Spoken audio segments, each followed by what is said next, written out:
for somebody else, not for you. So there's a universal truth like Chin Hare Krishna, that you can do, that you can always do. But then, when the purification arrives, then what are we doing with this conditioning? Therefore, it's so difficult to establish Varnashram, because people are determined to cheat themselves. They want to always hear the wrong thing. They are determined. Please, can you cheat me? Somehow, please me, cheat me. That's the rule in Kali Yuga. Tell me something what I want to hear. Already the approach is wrong. Don't tell me what I want to hear. Tell me what I need to hear. And then by listening and applying, the whole, spiritual life starts to take place. By listening and applying. Therefore, nowadays the word mentor came up. There's a whole movement for that. We all have to have a mentor. Actually, it's all given already by Prabhupada. Nothing new is invented. We don't have to call it retreat. We have to call it just, Sangha. We, collect in kirtan. Let's come together, make a kirtan. We don't have to call it these bombastic names. It provokes a suspicion that there's something wrong. We are ashamed to use the vocabulary Prabhupada. Prabhupada never once used the word retreat. It's scary. But I know it's well meant. It's just me coming together and chanting. This is okay. But why should we always rename it? Why should we always hide it? Like we are some retarded idiots who have to use a very fancy vocabulary to look very intellectual. That's what scientists are doing. They are every day observing laws. They are very sometimes cleverly analyzing how things work. But they will never find out who made them to work. It's not allowed. They are covered. I always give the example, and I saw it myself in practice when I was a small boy. One of the biggest friends of my father was a doctor, chirurgist. Very kind man actually. Very kind man. And I came into the association of these people who operate all the time and this and more than that, it struck me. When I saw in the hospital just the smell from blood and all these people lying around being cut in pieces and this. But then I saw the doctors joking with the nurses and they were completely inspired. And only then some kind of doubt came up. But wait a minute, when that nurse is tomorrow involved with car accident, comes back to the hospital in pieces, he will operate her. He doesn't have, I think, any sexual thoughts. He must be pervert to want to have sex with a half-dead body. But as soon as the body is in a certain shape and it's painted and this,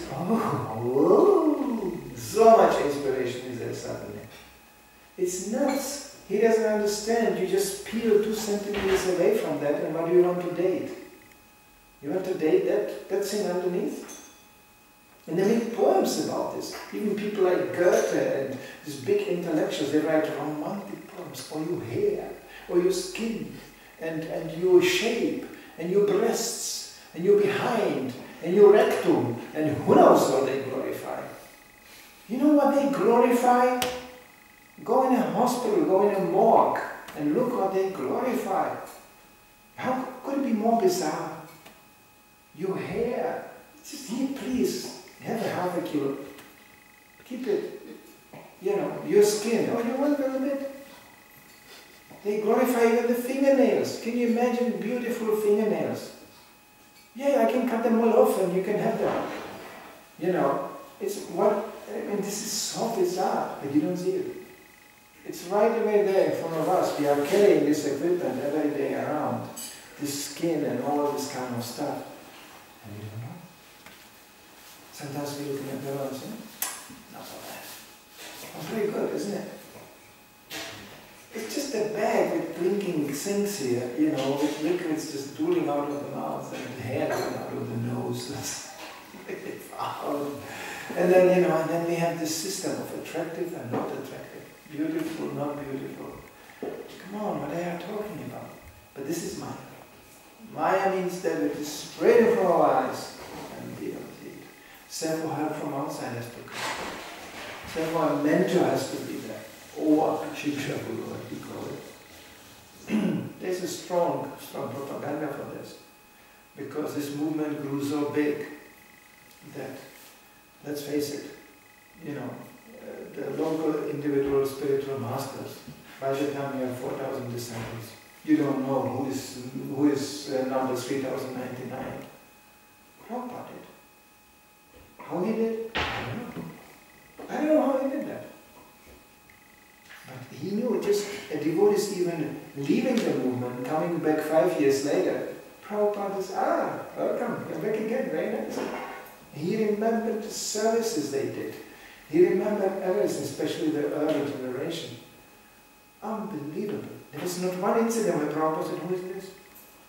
Oh, Prabhupada is your disciple. Oh, okay. But nowadays we have these incidents continuously.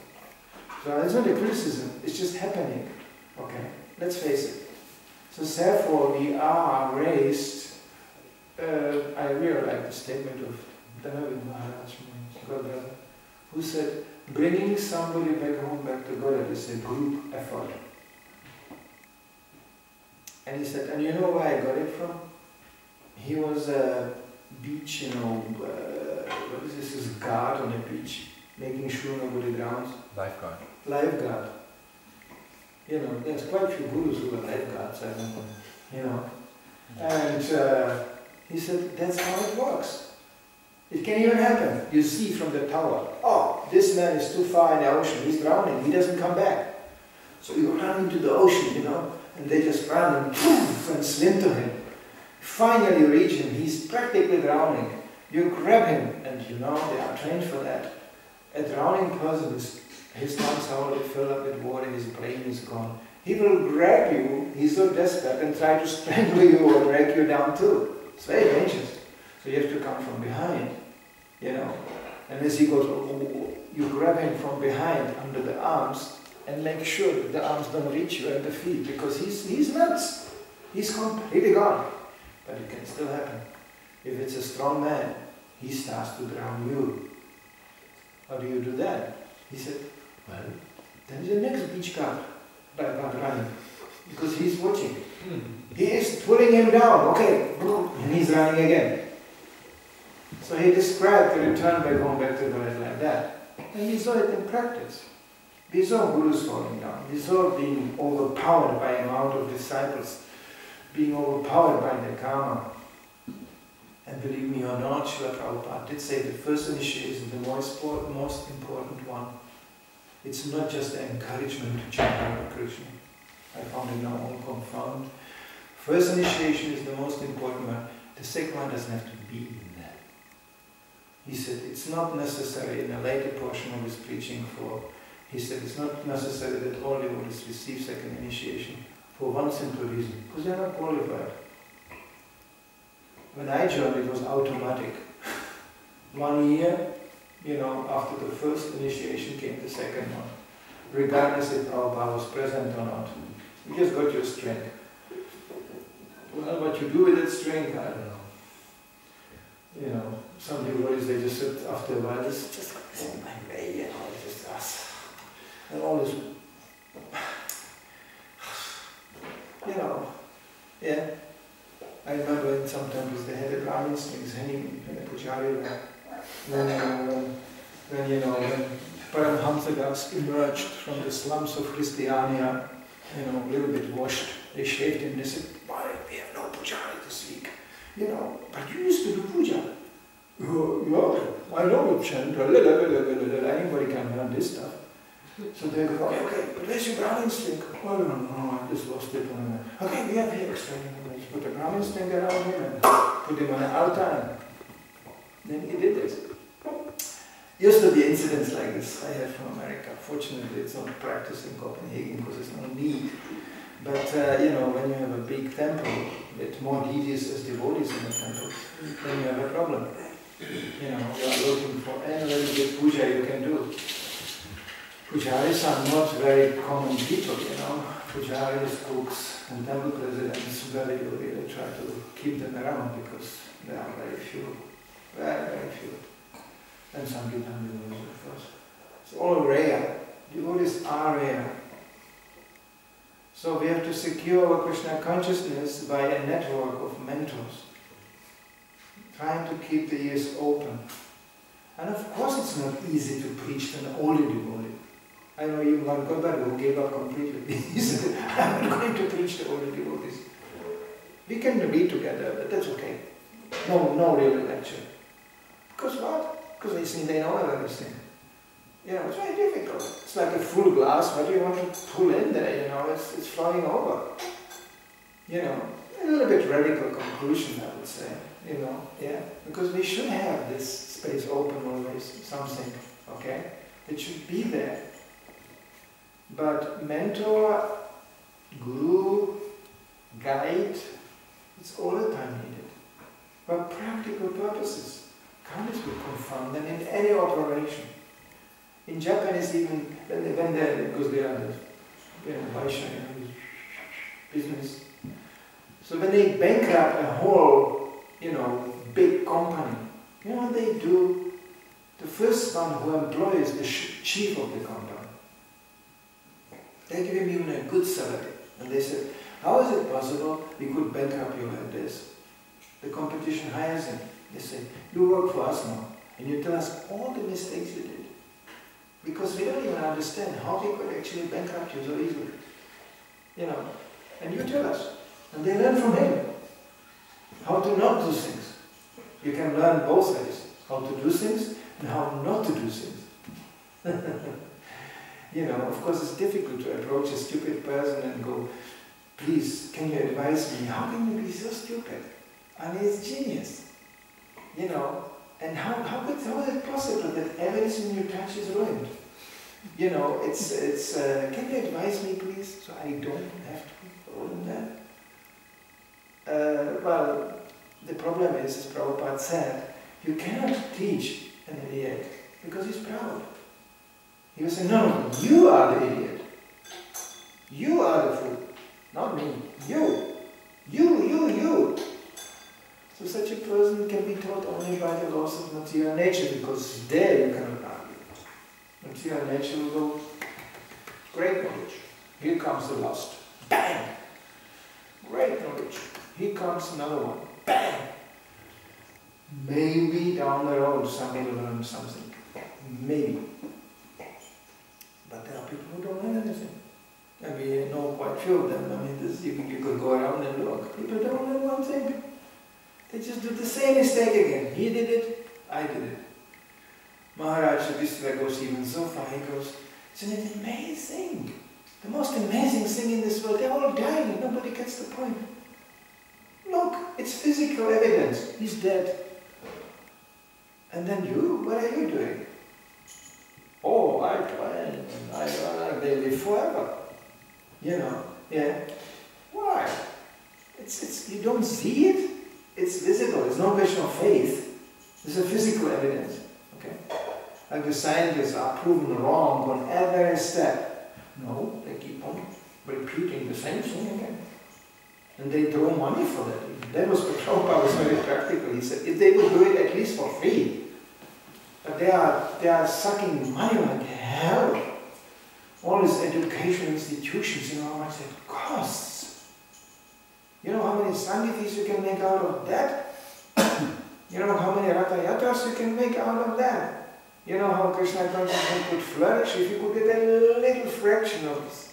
Therefore Prabhupada said, we are also an educational institution. We don't even discuss if we are better or worse. We are also education. So why don't you give us order? You are supporting any damn education out there, what you call education. You know, even common people, first of all, they don't know. And if they would know, they would get very upset. I know one Danish old man who came across to know what the tax money is spent for cultivating cultural life in the local commune.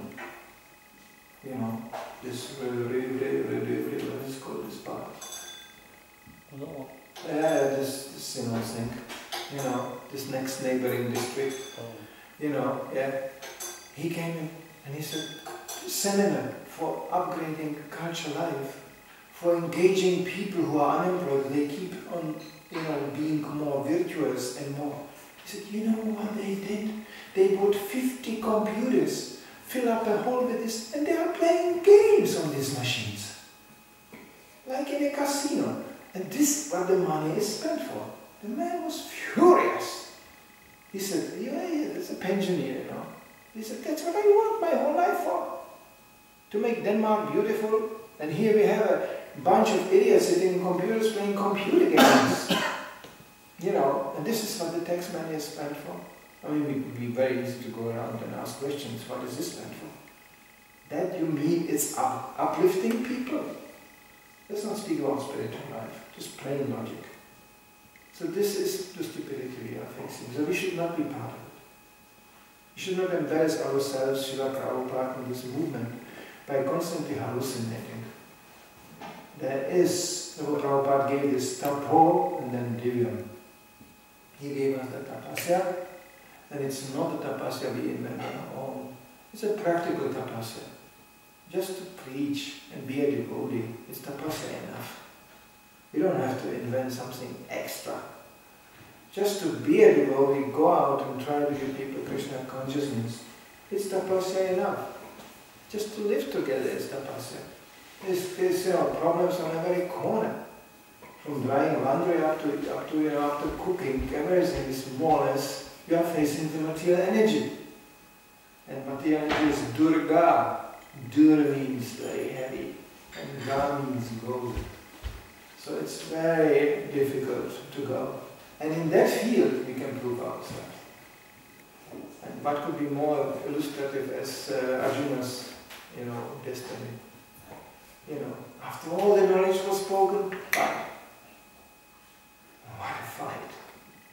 Another difficult fight.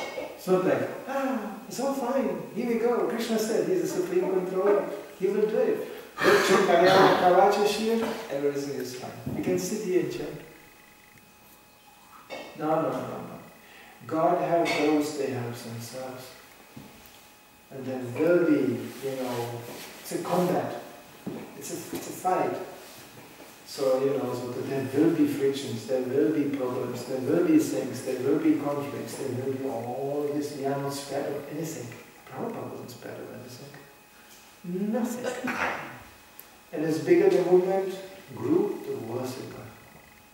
You could safely say, and you can read it in 10th canto of Srimad Bhagavatam, in the last chapters of Srila Prabhupada, in what an anxiety he was.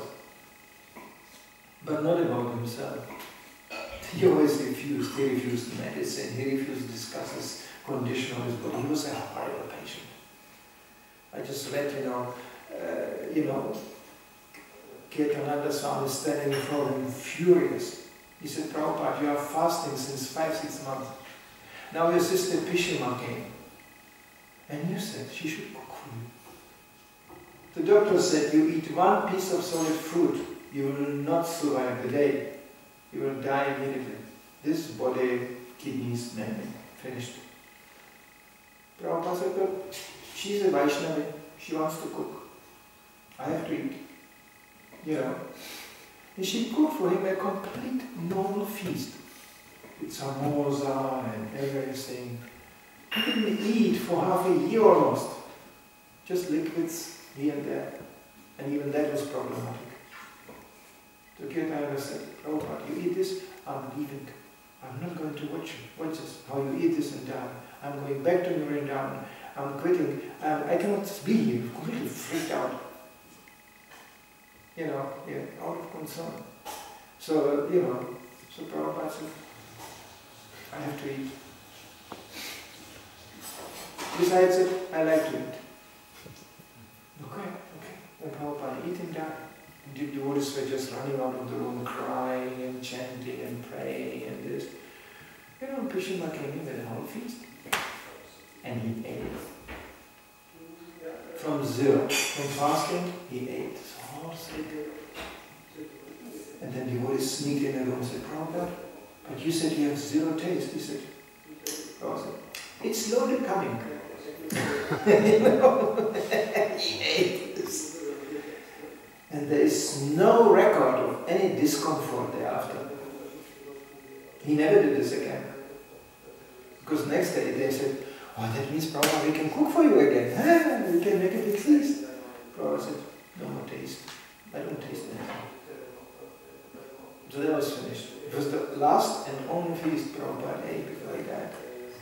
And it was no physical effect. And the doctors, anybody, was just by hearing it, they're flipping out. They were going, his body is so poisoned because the kidneys were gone. So it is just circulating poison. That's all. That's all that's happening here. It was so poisonous that Prabhupada said that the poison theory comes up. Prabhupada was poisoned. Yeah, well, his kidneys were not functioning, that's it. That's my message to all these poisonous, American conspirators. Don't have anything else to do. You should go out and distribute some books, damn it. Instead of discussing with Prabhupada poison. This diagnosed by a whole army of doctors that these kidneys are finished. This man actually should not live anymore. He's living purely on spiritual power. Cannot they get it? And it's always coming up from people who just want to shine in the internet spotlights. Wasting their times and wasting life of others, diverting them from the real purpose of Srila Prabhupada's mission, to distribute his books and preach the holy name. That's how we depoison Prabhupada. So devotees get themselves into such illusory fields, discussing anything irrelevant, anything impossible, instead of sticking to these simple things: prasadam, books, holy name. We have enough to do for our whole life to do with that. To simplify everything to these points. We have enough to do this. There's a totally ignorant population out there. People, there are countries, there are places where people forgot even Hare Krishna exists. Even it did once upon a time. So we just, we have so much to do. There's so much to contribute and be part of. So why to waste time with this? But Maya is always making the important unimportant and the unimportant important. She's really good at it. She always raises issues. And she invented this internet thing, and it just goes. Everybody just. Some people they get cramps in their fingers. They cannot write anymore. And when you listen to what they are writing, it's sorry, why? It's like wind blowing through the trees, the same sound. There's nothing to it. So we should always be that's intelligence. Intelligence means always to simplify and stay on the point. What is needed to be done, or what is not so needed to be done. Maybe it's also good, but not right now we have to do that. What is really essential, what is really important to be done. And what do you want to do, and what has to be done. That's always a struggle. Prabhupada synthesized very often things, because this devotee is so conditioned, he will anyway do what he wants.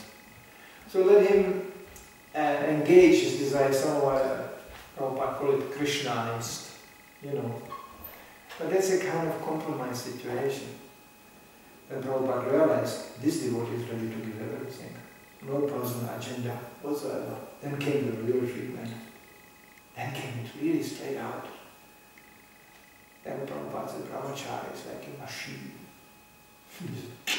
Machine doesn't argue, doesn't raise. It's a heavy thing. But he writes in the Bhagavad Gita, that also in the Prabhupada, that and somebody who is in harmony with Krishna, it's like a well-functioning part of the machine. It's a pretty heavy thing actually.